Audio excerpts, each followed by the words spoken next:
The following is a presentation of the Mat Talk Podcast Network. You are now tuned into the PA Power Podcast, College Edition, featuring Rob Waltko and Joe Youngblood. PA Power Wrestling. Pennsylvania is wrestling. All right, fans, welcome to another week here in the open room with Rob and Joe. This week, we're going to recap what went on with the Penn State match in Columbus, and Rob's going to kick us off with that. And later in the episode, we're going to be joined by Lock Haven, 165-pounder, Pennsylvania legend, four-time state champ, Chance Marsteller. So we're really excited to bring him on later and talk a little bit about his career and the season thus far and what he plans to do after that. So Rob, where are we starting? We got a lot to hatch out right now. I'll tell you what is that in Columbus? St. John Arena got really quiet really fast on Friday night. We came on the show. I predicted a 5-5 split. I don't think you disagreed with me. I think most of the wrestling world thought this was going to be a lot closer, but Penn State did what Penn State does. They went in, they win the close ones, and they dominate. I mean, they're just the gold standard right now. Starting with that, they won a close one. They won some close ones, and they got upsets too. I mean, we can't turn a blind eye to that. Yeah, I mean the toss-ups or the close ones, they seem to always win. It's just really difficult to beat them. Starting off hot with 33 and 41, we had Bravo Young, a bit of a snoozer with Luke Pletcher, but he got the win. Had a pretty amazing counter in the first overtime where it looks like he was dead to rights. But Nick Lee, I mean, I'm eating a big bowl of crow right now. Nick Lee's now ranked number 2, McKenna number 3. Lee wore him down. I mean, McKenna looked good early, but Lee was too much. He just chipped away and kept coming. Honestly, going into that, I didn't think Bravo Young was going to wrestle, but I would have picked both the Ohio State guys. I know you took Nick Lee, but, I mean, were you surprised to see McKenna wilt like that, or how'd you picture that match going? So, yeah, and in no way, shape, or form am I patting myself on the back for the Nick Lee pick. It was just a feeling, and truth be told, look at my record. I've been so wrong so many times. There's no way I need to brag about that one, and I'm not. I was surprised, but in picking Lee, that was the way he was gonna have to beat him. It was gonna have to be real workmanlike and just attack McKenna. Let's back up for 1 second, and I don't want to go back, but Bravo Young, the team point. What did you think, Rob? Was it warranted? I thought it was a dumb call, honestly. I'm not a Penn State homer, but I mean, come on, he barely dropped the thing. Yeah, it's not like everyone saw at Nationals last year Bo Nickel getting the team point deducted after he stuck Miles Martin and he chucked his headgear. It wasn't enough for me, and it's not about being a Penn State homer. It's just, I don't know, maybe just some home cooking on that call there. Yeah, I thought that ref, honestly, I thought he did a lousy job at 149 as well. Yeah, especially with that last stall call with Verclaren. I mean, he got 3 calls. Maybe one was warranted. How surprised were you there? I mean, first of all, I didn't think he was going to wrestle. I guess my impression is that Burgie's having some weight issues, or maybe they're trying to save him. But Verclaren looked awesome. I mean, he looked pretty bad versus Mean last week. It might have been a late weight cut, but he was all over Micah Jordan. I think if that match was another 3 or 4 minutes, he would have won running away. I picked bonus points for Micah there. What was your impressions leaving that match? Do you think Verclaren maybe is the guy? He just had a hot match, or what? So like you, I felt Ohio State was looking at bonus points there. And I think we talked about the last match, the Michigan match, that Verclaren had short time to get weight off and to pull weight to get down to 49, and that led to probably his lackluster performance. And I'm thinking that on Friday, that he had probably ample notice to make weight, or at least it was on his radar to be in the ballpark to not have to make it. So I think that really bode well in his favor and really helped him with that match, that he was ready and not pulling weight to make it. Is he the guy? I don't know. It's tough to tell. But again, speculation is always possible.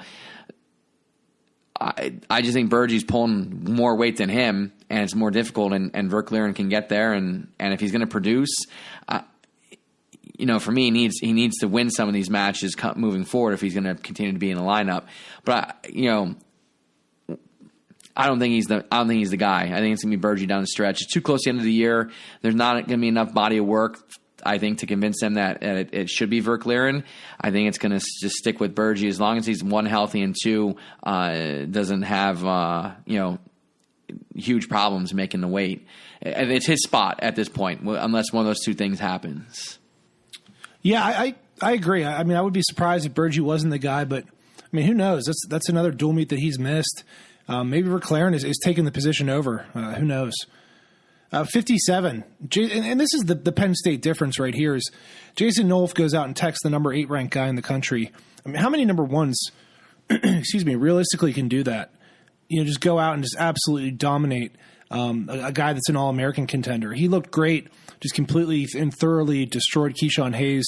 I mean, I don't think anyone was surprised, but man, Hayes just can't catch a break. He got his butt whooped by Zane last year. He runs into Nolf this year. Him and Micah kind of went through the same thing throughout his career. So these Ohio State guys are just having nightmares about these Whippeal and PA guys just beating the crap out of them. Vincenzo Joseph, 11-2 over Tyshawn Campbell. No big surprise there. Vincenzo's just too much for him.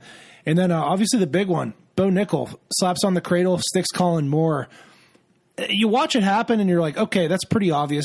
Now I know that was going to happen, but there is a little bit of a shock factor. Again, number 1 pins number 2 in a minute. What were your thoughts on those 3 matches, Joe? So to answer your question at 57, being how many number 1 guys in the country could go do that, I'll give you one guy, Bo Nickel. And I think they're the only 2 that could go out and dominate their weight class like that. Now, I mean, Nolf's been doing it for how many weeks now? How many weeks in a row has he had a big match with a top 10 guy and just has gone out and just blown their doors off? It was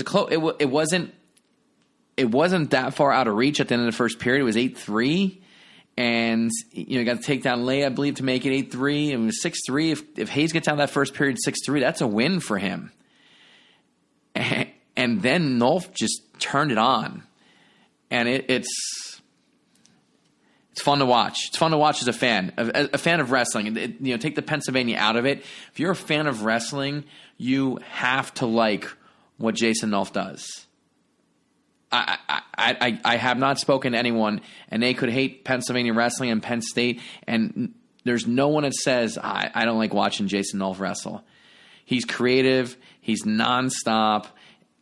He didn't get the nickname the Matrix for nothing. He just finds ways to score points like no one else that I've seen, and it's fun. It's fun to watch, and I'm gonna be sad when it's over. But moving on to 65, there's nothing more I can say that you didn't say when you talked about it. He was just too much for him. I mean, that's the can't say it any better. And as far as Bo at 97, am I surprised that he pinned him? No, but am I surprised? No, but am I surprised? Yes, in a way. I just thought Colin Moore would come with it a little bit, and I felt it would have been an opportunity for him to gauge himself with a guy like Bo Nickel. And he's a guy, and I think I said it before on here, that hasn't produced when it mattered. You would agree, Rob? He was, third as a freshman? I think his freshman year he was great, right? He lost to Farr. He beat him at the Big Tens, lost him at the Nationals. But last year he looked lackluster all year. I mean, last year was his year to win it. I thought he was the best guy going into it, but just didn't look right. And he's been solid this year, but I think he's showing that there's a huge difference between 1 and 2. And, that's kind of Penn State's MO. I heard Wrestling Nomad bring this up once on their podcast. But like Penn State, they have Bo Nickel, right? And Iowa can kind of combat a Bo Nickel with Spencer Lee when he's on. And Ohio State has a guy like Miles Martin that produces close to what Nickel does, maybe not exactly what. but then they have a Jason Nolf, and no one has a 2 like Jason Nolf. And then they have Vincenzo Joseph, and no one has a 3 like Vincenzo Joseph or Mark Hall. They're just so deep with hammers. I mean, they just have so many good guys that put up crazy amounts of points. It's just tough to beat them. And back to your point, I kind of went on a tangent there off of Moore, but as good as Moore is, he's maybe the 5th, 6th best producer on Penn State's team, and that's a huge delta to make up for the Buckeyes. Correct.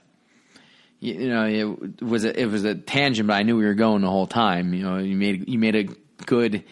You brought it all back together at the end, and it made perfect sense. Well, let me ask you a question: is this Penn State team better this year than they were last year? Losing Zane Rutherford. You know what? I'm not sure. I don't think so. I mean, I guess time will tell. Maybe time won't tell, though, because Ohio State's not pushing them as much, so they could be a little worse and have a wider gap, right? But, man, I'd have to break out the whiteboard wars to figure that one out. But last year's team with Zane was pretty tough to beat. Let me just say this, and not that we're going to railroad the whole episode, but at least starting off, we talk at length about this. Cassar's an upgrade over Neville's. Lee's better this year than he was last year. That kind of levels out. Doesn't level out the loss of Zane. And Bravo Young is also an upgrade.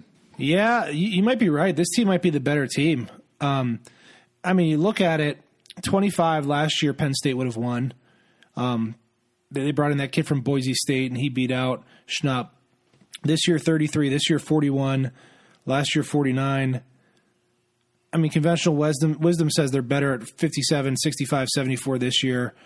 Better at 90. I mean, you could argue they're better at 7 weights this year than they were last year. So in a dual meet, yeah, you might be right. So I need to be honest. I'm at a tournament with my team on Friday night, and I see the tweet of the lineup Penn State's rolling out, and I saw Verkleren's name, and I saw Manville's name, and any other dual meet, I don't know, wouldn't have fazed me too much.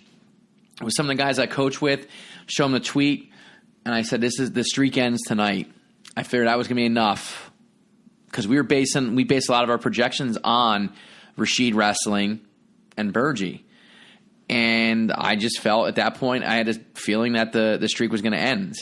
And again, like they just find ways to win like nobody else. Did you see what they did before they left for Columbus? They did their annual dodgeball rankings. I saw Vincenzo tweeted something and deleted it. He was thanking them for the workout. So they like to stick it to Ohio State. And Tom Ryan was pretty disheveled the whole dual meet. I think he thought that was going to be competitive. And losing those first two, then Micah kind of laying an egg, took the wind out of the sails. Well, I'm sure we could continue to talk about Penn State here, but we have more stuff to recap. So where we're going next? Let's jump into the ACC. We'll start with North Carolina. Coach Coleman Scott, Pennsylvania native, over Coach Tony Roby, Pennsylvania native, 18-14. North Carolina, they just know how to win dual meets. I mean, long and short. They're kind of like Wisconsin in that facet where they wrestle hard and they pull 1 or 2 upsets in a duel, and all of a sudden it turns it on its head.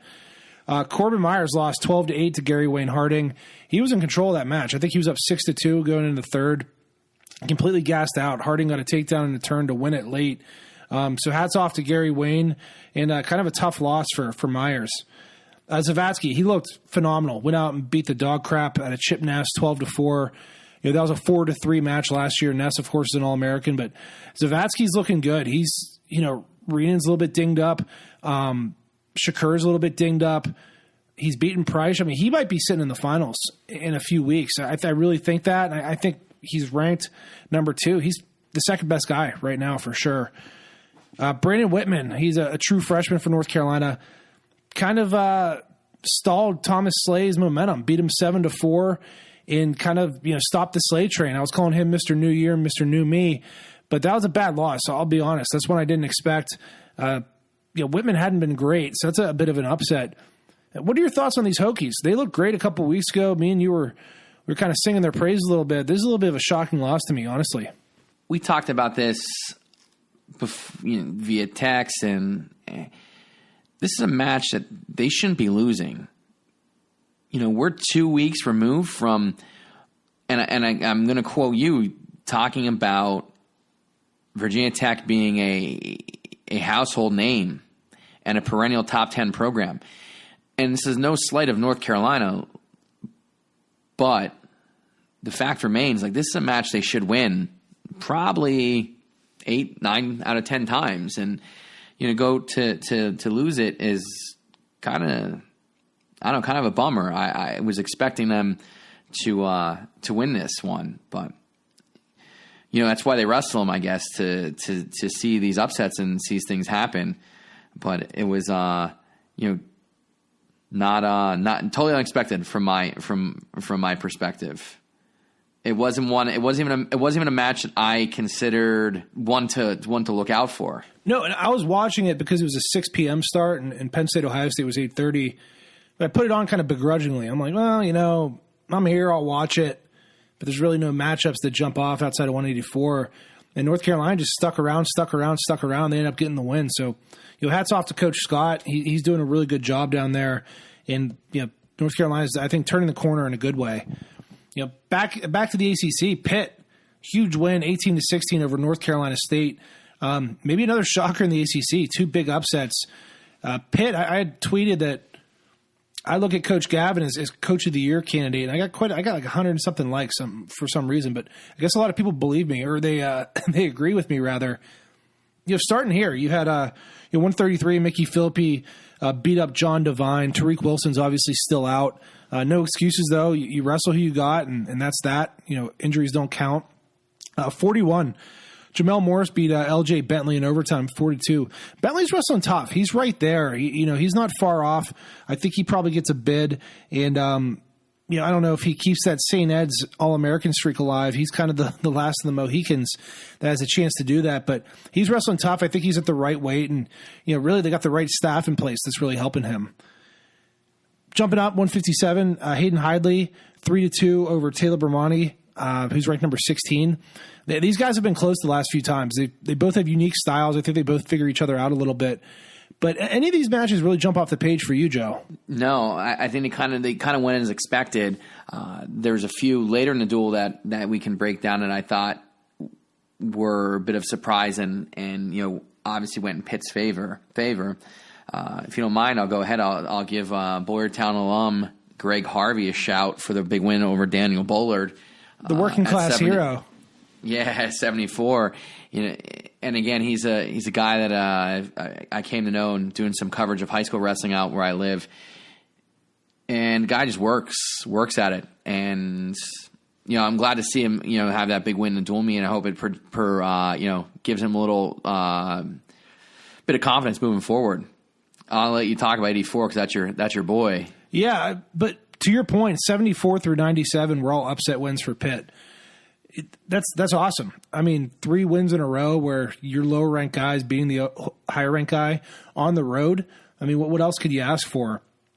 Greg Harvey, awesome job by him. That's a huge win, probably the best of his career. Bonacorsi went out and thumped on Reenan, 8-0. Reenan had been looking good. He's maybe a little injured, but no excuses. That's 2 All-Americans in a row that Nino's beat. He's up to the number 6 in the rankings. He's finally starting to put it together. Whether it's the right time or he's going to get better by March, I think he's looking like a real All-American candidate. Guy that maybe could be wrestling Saturday night. I don't know if being on our podcast helped him at all. I mean, Joe, did you get the impression that we gave him that extra boost, or where do you think that came from? Probably a combination of things. One small ingredient to that combination would be the podcast. I just think, and we've said it so many different ways, I think he's been there and so close that he's learned, he's had to learn how to win those close ones. And now he's got confidence knocking off an All-American. He goes out against Reenan and blows his doors off. 8-0 is no small feat. It's not like he's winning a close one there. He went out and mollywopped him. So no surprise at all that it's happening because he's been there. He's been as we said before, knocking on the door, and just decided it was time to not wait to be invited in and go just walk in. Yeah, he's I've watched a lot of his wrestling. He hasn't really been out wrestled much this year. it's like, man, he took one too many shots, or, he rushed in versus Drew Foster, but no one's like gone out and just completely out-skilled him, which is encouraging, right? And you keep wrestling hard and making mistakes, you're going to start figuring things out, and I think that's what's happening for him. So, kudos to Nino. He's doing an awesome job, and him and Phillip here are better than I think anyone could have expected outside of that Pitt room. So hats off to the coaches and just Pitt's program as a whole. 197, Kellen Stout, 5-4 win over number 19, Malik McDonald. Coming into the year, we talked about Stout. We said he was a guy that had a bunch of very, very close losses last year. But winning those 3-2 matches when you're losing them isn't as easy as it sounds, right? Gaining those 2-3 points is a lot, especially if you're having some confidence issues or pulling the trigger. But he's doing it. He's figuring out ways to win matches, and he's looking like a guy that definitely is getting to the national tournament, and he's figured out how to win. He might be able to make a run. So hats off to him as well. And then Demetrius Thomas closed the show for Pitt 17-5 over Deontay Wilson. But yeah, hats off to Pitt. Awesome job. They're doing great work there. And like I said, on Twitter and again here, Keith Gavin should be a serious candidate for Coach of the Year. I'm sure that they have bigger goals than him winning that award, but they have a few All-American candidates, and I think they're going to get at least one or two on the podium, and hopefully kind of build from there. So hats off to them. Lock Haven this weekend. Well, if I can piggyback that about Coach Gavin, I think anyone can predict that they'd have this much return on their investment in him this quickly. That makes sense. They invested in him. They figured it would take. I'm sure a lot of people thought it would take a while to kind of overhaul the staff before and figure things out and get their guys in, and all he's done is just kind of come in and win. And, with the hand he was dealt. And by no means an imagination, or no sense of imagination, was the cupboard bare at all at Pitt. He definitely had talent in the room. But with learning his system and everything, a whole new coaching staff, there's going to be there could be some drop off, but they've just not. Where the program was before him and where it is now I feel is night and day. And the way direction, like we say trending up. They're trending way up right now and into the future. They're a rocket ship. No, just hats off to them. Some of the mid majors, American, Coach Teague Moore with another win. This time over my alma mater, Bucknell, 22-21. Nice win there for Campbell over Gage Curry. One I'm conflicted on because Curry's a kid I know the family, but Campbell's a Bucknell kid. So nice win for him. Clarion over Cleveland State, 25-9. Bloom 38-3 over F&M. Bloom's shown some life this year. They're tougher than they've been the last few years. So hats off to them for they're maybe not on the Pitt trajectory, but they're definitely getting better. And then Binghamton over Drexel, 21-20. Did you happen to catch that one? You see Zach Trampay scored a fall to win the dual meet. How crazy is that? Yeah, District 1 alum, Council Rock South Hawks, give him a shout out. Former state champ, with the big pin to give them the dual meet victory was pretty neat. I think that was the second duel in a row where he had the win to seal it for them. But yeah, that was pretty dramatic. I saw the clip they tweeted out, and Trampay was a kid. It was always fun to cover and fun to watch. His competitive nature is one that you don't see. He's I don't know, when he gets locked in, he was always just so much fun to watch and see where he would take things and how you get after kids. And I didn't get to see that whole match or see what he was like leading up to it, but just a side story, him getting ready for his senior year state final match with James Hoffman from Hazleton was seeing him locked in to go out and avenge a loss he had from a year before was awesome. The kid just gets in the zone and gets after it. Yeah, he hats off to him. He's like Sammy Sasso. He's got ice in his veins. When it matters most, he goes out and gets the job done. A few more box scores. Lock Haven 23-9 over Ryder. Chance Marsteller, who you'll get a chance to talk to later. I actually got a split. I got some things to take care of. but he beat Jesse Delvecchia 11-5. Corey Hazel with a nice win over Michael Fag Davis 8-5. Then Ethan Laird, General McLean grad, over Parker McLennan.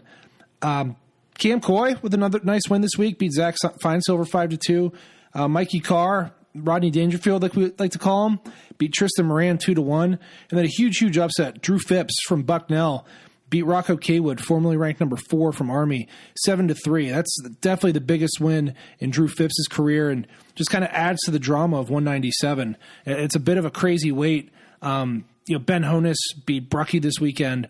Noah Adams has beaten Honus. Woodley's beaten Noah Adams. I mean, there's just a ton of guys that have all beaten up on each other. Stout's beaten Woodley. Stout's beaten Phipps. Now they're beating Kaywood. The whole weight's just out of control. Joe, I know you wanted to talk about that article on Flow about the Big Ten seeds. What's burning you up? What are your thoughts on that?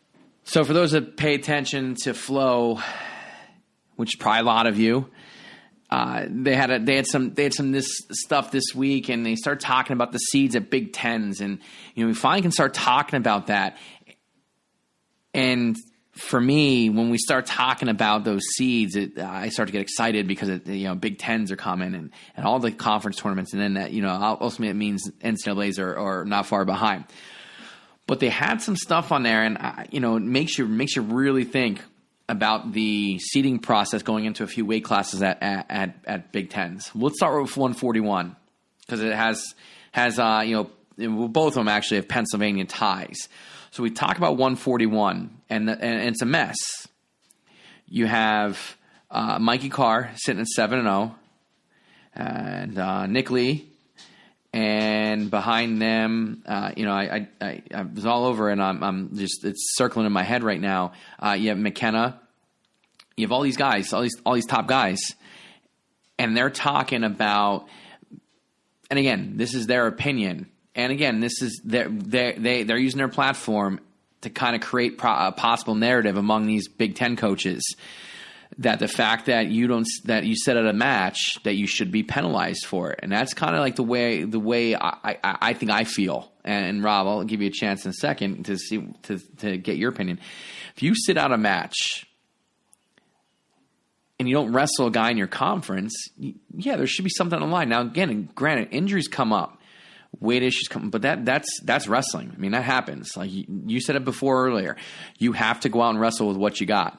But if you're sitting out because I don't know, who knows, and we've talked about it. Why did Spencer Lee sit out against Northwestern? Why did McKenna not wrestle against Carr? And there's others. Why did Vincenzo not wrestle against Wick? We have all these instances of mysteriously missing a match. I'm kind of in the camp that believes you should be penalized when it comes to seeds. So you think about 41, Rob. Who's your 1 seed right now at 41 in the Big Ten? It's got to be Carr. He's undefeated, right? But what about this? What if Carr doesn't wrestle Lee and he ends the year undefeated? Does he get the number 1 seed? There you have. There lies that situation where we've got the picture of the dumpster on fire, because that's what it would be when you're trying to sort it out, and how you sort it out fairly. I hope that doesn't happen. I hope we see Carr and Lee wrestle and he gets sorted out there. The other one, though, go to 65. You have Marinelli, you have Wick, you have Chenzo. Marinelli already has a win over Wick at Midlands. And Chenzo and Marinelli won't wrestle. And then Chenzo sat out against Wick. So this weekend, Marinelli and Wick will wrestle again in a duel, most likely. Who's your 1 seed? Because there you have an opportunity to have 2 undefeated wrestlers. If Marinelli wins, you have 2 guys undefeated in the Big Ten. The number 1 should be most wins. So if Marinelli has more wins than Vincenzo, like 9-0 versus 8-0, in dual meets, you can't count tournaments because they can't control that. He should get the 1 seed, in my opinion. If they're even, look at strength of schedule. And this is based off of the current rules, right? In my head, if I were doing it and you wanted to count last year's results, I'm all for it. And if that's the case, Chenzo's the 1, right? But in lieu of that, rankings don't matter. It's all about results. So I think Marinelli should be the 1. I think Chenzo should be the 2. If Wick has 2 losses, it's tough to put him over Vincenzo. Not that a 2 or a 3. I mean, I guess it could matter in the Big Ten. I mean, those weights are deep. But, what bugs me is the defaulting, especially at conference tournaments. Because what that does is that hurts the other guy's chance. So, let's say you're ranked number 3 in the country and you get upset in the semis of the Big Ten. And you're supposed to draw the number 10 ranked guy in the country in the country semis. And you just default out, and it doesn't matter. You're stealing that opportunity from the 10th ranked guy to help his seed going into the nationals. Does that make sense? That always bugged me. Do you agree with me, Joe, or am I just being too anal here? No, I definitely agree when it comes to guys and defaulting and taking a potential bid away from someone. And there's just so many things that happen and go on that, and again, you don't know what the real reasons are. Yeah, I get it. Why a coach would do it, because you're not being penalized. I don't fault them.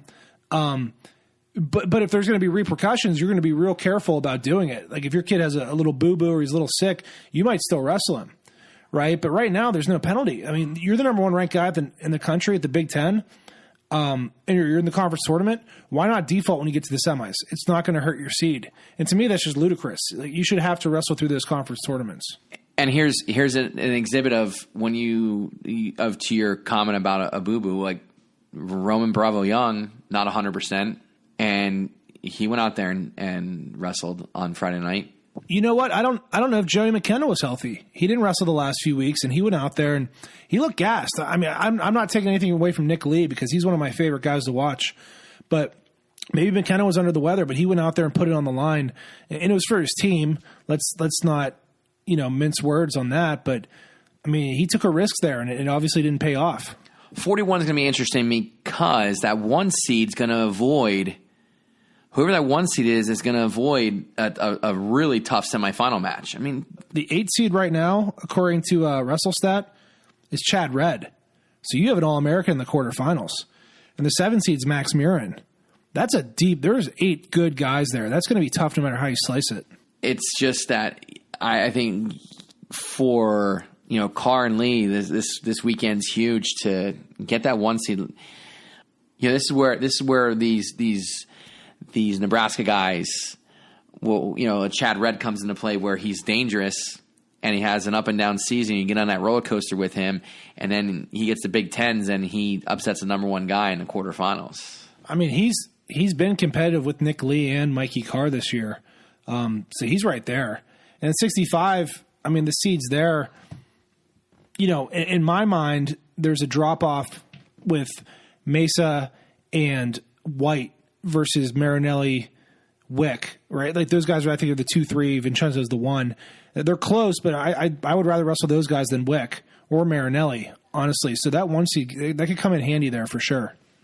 I don't want to use the word angry, annoyed with the amount of matches guys have been sitting out of. Yeah, it's troubling for sure. And that's where I'm going to leave it at. I will say this because we kind of glanced over it a little bit. Lock Haven, and we'll get to talk a little bit to Chance, or I'll be talking to Chance a little bit about this. But back to back EWL dual meet titles, and you look at their roster. And they only have, all but 3 guys are PA guys. Rob, think about that. Think about how they're doing it. And you've been a big fan of theirs and how they conduct themselves and how they promote themselves. And it's paying off. They're starting to get some better guys, and they're having success at the national scene. That's what it takes. Yeah, I mean, who would have thought Chance Marsteller 7 years ago would have been at Lock Haven, right? So taking a chance, no pun intended, on a guy that's maybe transferring home, or maybe the big school just wasn't a fit for some of these guys. They do a good job of that. Thomas Haynes maybe hasn't had the success we expected, but he's a pretty darn solid heavyweight, especially in the PSAC or the EWL. They have more 4-time state champs on their roster from PA than Penn State, right? That's kind of crazy to think about. So they are getting those superstars, then they're getting the smaller town guys, and I think they handle it kind of with the shotgun approach, where they'll get 4 solid kids, and 2 of them pan out. You're in pretty good shape. I mean, that's how it that's how it goes. You get those guys, you bring guys in and you develop them. They're not ready. They're not necessarily all ready made, and that staff at Lock Haven is getting the most out of these kids by developing them. They're not getting those guys that come in that can be All-American as freshmen. They're getting those guys that come in, they're going to maybe All-American 2 times, and every now and again you get a guy that's a national finalist, like you saw last year. And it just happens because they're a product of their environment. It's a winning environment up there in Lock Haven, PA. And I don't think besides to answer your question about Chance Marsteller going there, I don't think anyone predicted this, 3-4 years ago that they'd be having this success on a national level. No, yeah, they've done a great job, and I don't think they're going to slow down. Moore seems that he has the right ingredient there, right? It takes a certain guy to coach at a place like that and get in touch with like the locals, the small town. Know what type of kid's going to fit in. I mean, he has it all figured out. He's doing a really good job, and hats off to them. I mean, they're a great program, and I have some allegiances to Clarion. That's where my brother wrestled, but definitely I'm always in Lock Haven's corner as well. So I got a split, Joe. You ready to get on the phone with Chance? I am. I'm really looking forward to getting to talk with him, and he's been a guy that I followed throughout his scholastic career and into his college career, and I'm really glad of that he's making the most of this opportunity at Lock Haven, and really looking forward to talking to him. So Rob, you'll have to listen up when we publish everything to see how things went. All right, fans, on the line now. We're joined and lucky to have Chance Marsteller, senior 165-pounder from Lock Haven, joining us. Chance, appreciate you taking some time out of your day, especially at this point of the season, to come on and talk a little wrestling with us. Oh, not a problem. I appreciate you guys having me on. So we're going to jump right in here. And, it's a question you've probably been asked a lot of times, and probably something you thought about a lot yourself. Do you think there was maybe unfair expectations put on you early in your career, your college career? And do you think, and how do they affect, maybe those first 2 years? Expectations are they are what you make of them and how you take them. And I believe that there are a lot of people that had certain expectations for me, but I think what a lot of people tend to forget is, and I've said it before, I think I'm my harshest critic, and I have my own expectations, and I don't think I lived up to them, obviously, definitely my first 2 years of college. And it does make it difficult, what you expect, and then when you get a reality check. And it does make it a little more difficult, when you don't meet your expectations, because when you have a standard and an expectation for yourself, obviously there's other people do as well. So when you don't, and, people kind of turn their head at you, it makes things difficult. But again, like I said, it's, I don't think anyone had more expectations on myself than I did. So, it is what it is. So moving on this year, what would it mean to you? And again, I know, you just saying about your own expectations, what would it mean to you to win a national championship this year, cap off this college career? I think it obviously would mean the world to me. I think it would wrap a lot of things up for me. It's been a long 5 years in college, and a lot of things have gone, to say the least, kind of crazy. From the Okie State trip to when I first got to Lock Haven to having my second kid on the way. It hasn't really been quite about the wrestling, and if these past years, if we can make it as much about the wrestling as we can, as I can. And I think that's what, my coaches and I are really trying to do right now, is make it just about the wrestling and keep it simple. I think I'll walk away out of Pittsburgh with a national title, and to finally get something I think I truly deserve, that I think I've worked my butt off for. I think it would mean a lot to the university. I think it would mean a lot to my family. And all these people that have supported me through the tough times and the easy times. And, like I said, I think it would wrap everything up, and it would mean a lot. We when we chatted via text setting up the interview, I am in awe that you're able to balance, not just wrestling in school, but you throw fatherhood in there, and that's a whole nother thing. So, how has fatherhood helped hurt wrestling? Like, does it make your focus that much more because you have more to work for now? It's a mix of things. There's definitely days when I'm like, this could be a little bit easier. I could have made it a little easier on myself, but then there's a lot of days though that I'm grateful and thankful for my son and my second son on the way and my fiance, because they keep me straight, and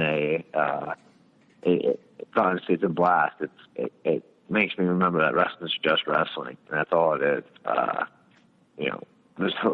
Wrestling almost always to me is life or death, and but then when I turn and have to go home and make sure my kid's safe at home, like that's true life or death. That's true. True as in what life really is all about. And the only thing I could see, I couldn't see past wrestling for the longest time. And just being able to be a father and redefine myself, be a father, be a student, be an almost husband, that kind of stuff allows you to redefine yourself and look at yourself in a different perspective. And I think when you're able to do that, it helps simplify the other things in life and remember that wrestling is just wrestling. And, it's supposed to be fun and easy, and supposed to be what you love to do, and that's what it is. So like a lot of double eggs and diapers is what you're telling us? Yeah. Oh yeah. Yeah. No, I mean, I'm not going to lie to you. My fiance does a lot of the work. She does a great job. She's a great mother. And, just watching her be a great mom, it helps me to try to be the father that I want to be. And, so yeah, I changed a couple of diapers on, but I would say the ratio is a little off. Good. So like, kind of change gears a little bit. Looking at Lock Haven's roster and the success you guys have had, and you have like all but 3 guys on your roster from Pennsylvania. You're being one of them. Like, how special is it to, again, you guys just coming off winning another EWL title, the reg dual title. How special is it to win and do like with predominantly Pennsylvania guys?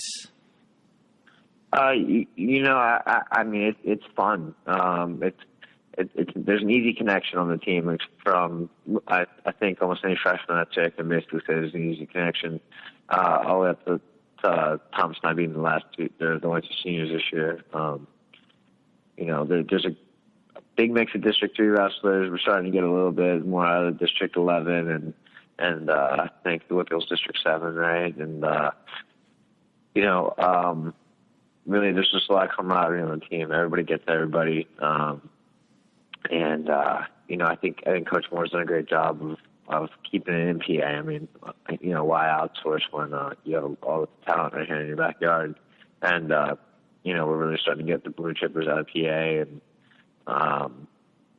and I think that's why this program is where it's at. We stick to our roots, we grind things out, and it's just kind of like a blue collar school, like hardworking kids from PA. I mean, these guys like to keep it simple. It's all about school, wrestling, being a good person. And, when I look to my left and look to my right, like, all these guys, they have to be just good guys who, put their nose down and grind hard. And we all basically do the same, and we enjoy being around each other. And that team camaraderie, that's what brings the wins. I mean, it's that simple, guys. You got to be able to enjoy the workout with your workout partners. Got to be able to understand your teammates. Got to be able to know when they're down to be able to pick them up, and know when their loads go up in the clouds and bring them back down. And I think our team does a good job of that. So. Yeah, watching what Lock Haven's been able to do, and Coach Moore and the staff, and Rob, my co-host, he goes out on a limb and says no one promotes their program better than Lock Haven. and just as far as getting the word out there. And would you agree with that as far as utilizing the resources that they have at Lock Haven? Yeah, no, absolutely. I think we put, as a university and as a team, as much what the coaches do. I mean, since I've been back in school, I basically, I'm in the office almost every single day, and just trying to learn a little bit more about the ropes of coaching from a different perspective. Something that, coaching in Lock Haven, I'm probably not going to learn certain ropes. I probably want to learn certain ropes that, compared to what it's like at Okie State or Penn State. There's so much more time and work that goes into coaching here than there is coaching. And that's basically, promoting the program. Like, how do you get the, certain recruits? Like, our coaches and our teammates, like, we go up and over the top to make it work here.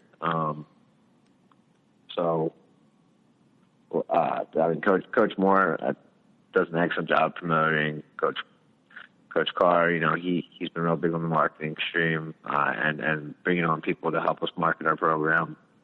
Guys like Von Perry, me, Coach Wittman, just anywhere you go, you try to bring the brand. It's trying to make it a home brand type of name and bring it with you. I think more than anything, once you get a couple All-Americans, like last year, Perry and myself, I think that starts to help promote the program in itself, because there was already a lot of promotion going on. But then once you get those All-Americans, like now people really start to see, hey, it can be done here.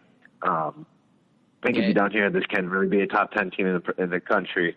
You can promote all day long, but if you're not producing results, it doesn't mean anything, right? Yeah. So I think the thing is that we're producing the results that people want to see. So, yeah, it definitely validates everything that they've put out there. They have like you said, the results to go with everything.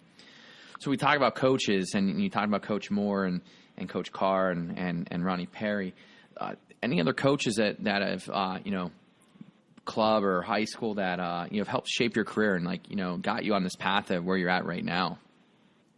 Well, I'd say more than anything, the biggest coach at Lock Haven that taught me is Coach Wittman. Rob Waltko, he's Central Mountain coach for a while. He's been with Lock Haven volunteer system for a while.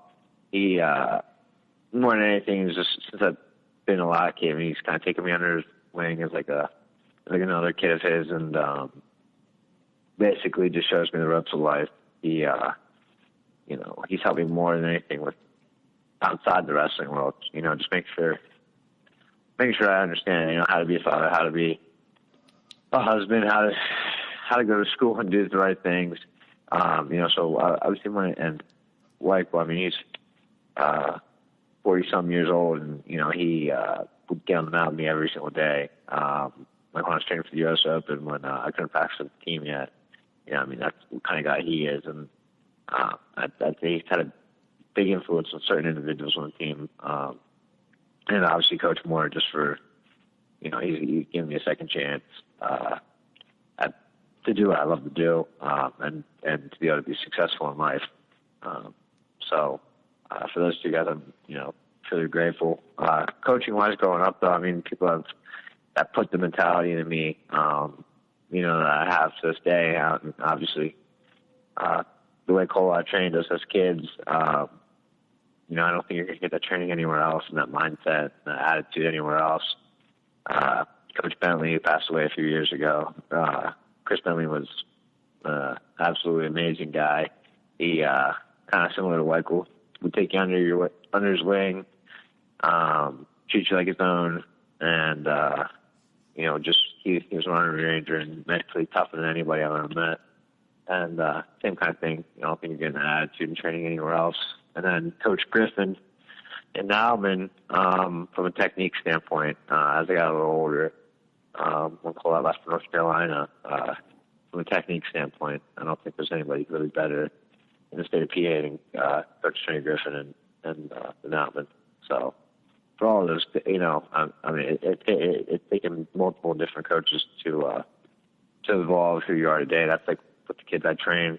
I say, you got to make sure you're getting different coaches and other people, certain certain parts and certain attributes of yourself will click with certain people. So I think all those people had a greater part in making me who I am today. So it's been widely known and publicized how much you give back to wrestling and how much you coach younger kids and things like that. Why is that so important to you? Well, one thing more than anything is I absolutely love coaching. I love seeing people turn the corner. I love being able to make that little bit of a difference, maybe to get that kid over the hump from a state place winner to a state champ or a qualifier to a placer. And ultimately more than anything, I want to coach Division I one day. As soon as I'm out of college, I want to coach, and I think it's all preparation more than anything. But secondly, I know how important the technique was to me growing up and seeing it done right and things I watch. And it's actually just difficult to sit back and watch kids not get the right training and whatnot. So I want to be there. I want to help them, and I want to see them succeed, at the highest levels they can. So it's more than anything just fun. It's why I love coaching and I love the sport. So good stuff. And I was going to ask you if that was an end game for you, was coaching. So you answered that. But maybe while you're coaching or before you get into it, and this season's over and done with, are you going to test the waters in the senior circuit and try and make a world or Olympic team? Is that on your radar right now, or something that? Oh yeah, absolutely. I want to compete through 2024. I have a couple of things I have to take care of after season with my body and whatnot. So we'll see, what the senior circuit's going to look like after season, and the kind of timeline I have. But obviously through 2024, I definitely want to compete. I'm not sure what that's going to mean as with being an athlete for maybe a year or two, then get into the coaching world. Because the RTCs are doing a much better job of taking care of the athletes. So maybe that's an option, and then get into coaching while being an athlete, or so we'll see really what the best route to take is. I got a family I have to take care of, and so whatever really presents itself as the best for me to train, for me to get into a position I want to be in for my future, and to take care of the family. So we'll see what presents itself and what lays out, and go from there. But obviously, my true love's freestyle. I have all the styles, that's by far bar none my favorite style, and I can't wait to just solely train that for a couple of years. Good. So, before we wrap up here, and you give us some great stuff. Something we do with every guest, and that coming on from a college perspective. I'll give you a scenario. You're hosting a recruit, maybe one of the blue chippers from PA, and you get them on campus. And I feel like you guys at Lock Haven have a good a shot as anyone to get blue chippers if you get them on just get them on campus to take a look. But you get a kid on campus, how are you pitching it to them? Why is Lock Haven a special place, not just to go to school, but to wrestle at? There's a couple of reasons. One, I'm going to tell you, I wish I would have looked at these reasons when I was, a senior in high school, because I didn't, and I had this big mentality mindset, and I thought it's either like Penn State or Oregon State or bust, that's it. And, I didn't really have the mindset as to what really being a student athlete is, what a future is. And like I said before, I've redefined myself as not just a wrestler. I want to be multiple things. So, when these wrestlers come on campus, I think the biggest thing about Lock Haven is the actual educational experience that you get. I was in classrooms before with 200 people, and, when you're in a classroom here with 20, 30 people, and I go up and I introduce myself to my teacher, and they remember my name, for the rest of my college career, and I know them now on a personal basis.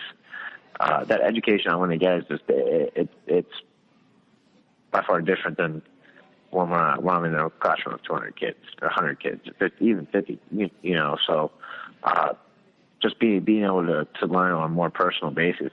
I know, I think it's a lot easier to learn when you're getting that individualized attention. Secondly, it's a beautiful campus. And third, I think the network that you create, I think, you go to any good school, any big school, sure, you're going to create a network if you made a name for yourself on the mat. Maybe you haven't, right? And you struggle, so maybe not as many fans see you.